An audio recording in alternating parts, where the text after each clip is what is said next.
Hi friends, welcome to my new blog.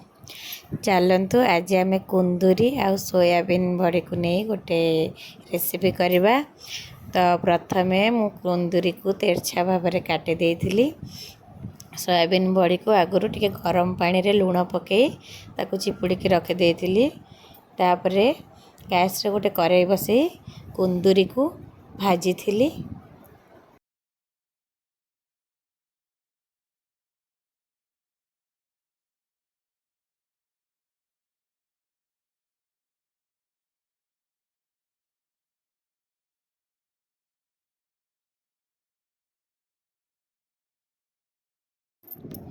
कुंदूरी हल्का भाजी हो गला परे सेथिरे आगुरु रखिथिबा बतुरे की जो सोयाबीन बड़ी रखिथिबे ताकू पकई देबे। ताकू भी किछि समय भाजीबे।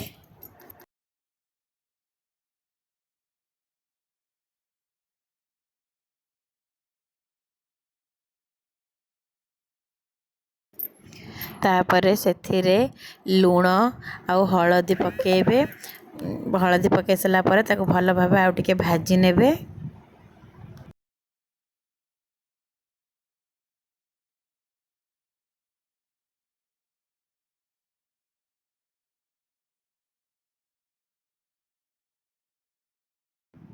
लूण हळदी पकई सला परे मु भल भाबे ताकू गोळेई देली।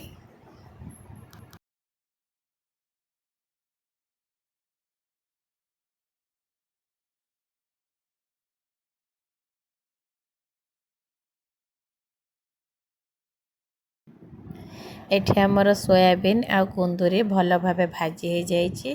हल्का रेड कलर हो जाइछि। तापरे ताकू काढ़ी देबे, गोटे जगह को काढ़ी देबे।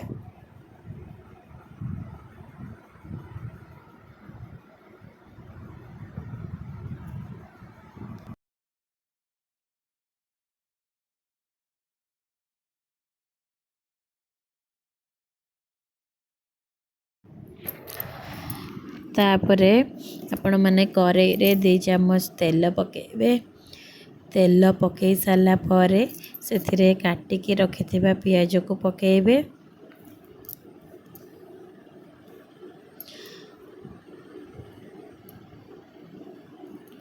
पियाज को हल्का रेड कलर हेला पर्यंत भाजीबे।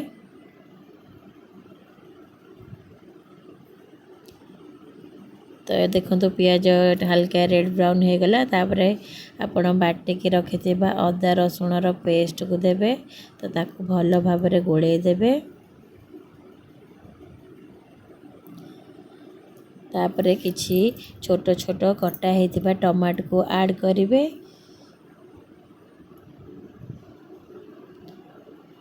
एठी भुर्संग पत्र पकईछि, आपण माने चाहिले पकई पारबे, नहले तो स्किप करि पारिबे। भुर्संग पत्र पकई सला परे मु मसला को भल भाबे गोळेई देली। तो आगुरु गोटे गिना रे मु किछि गुंड मसला नेइथिली, ताकू पानी करिकी गोळेई की रखिथिली। तो ताकू मु एठी ऐड कली। आपण माने चाहिले गुंड मसला डायरेक्ट दे पारिबे, नहले एमती पानी करी किछि समय बतुरेई की ताकू मध्य दे पारिबे। तापरे आगुरु जो भाजी की रखी थी कुंदूरी आ सोयाबीन बड़ी, तो ताकू मु मसला रे पकई की भल भाबे गोळेई देली।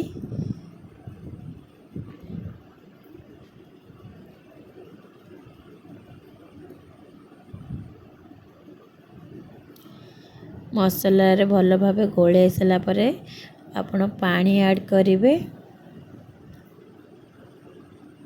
पानी ऐड करिके ताकू भल भाबे गोळेई देबे।